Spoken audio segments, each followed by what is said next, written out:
Hello, my name is Yuri. In this tutorial, I'll show you how to import the accounts you entered into the Excel macro provided by Oracle and how to verify the import.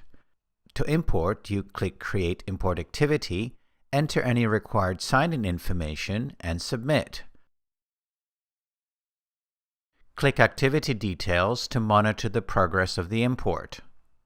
And click Refresh to get the latest import status. When the import is complete, you can generate a log. I see that 12 records were imported successfully, and I can review all the information the macro automatically generated for me. Now let's verify the import in the UI. I sign into the application and navigate to the Accounts work area. To see the accounts I imported, I open Advanced Search and broaden the search to all the records I can see. I narrow my search to the records created since yesterday.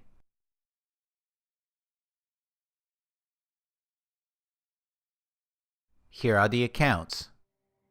Thank you.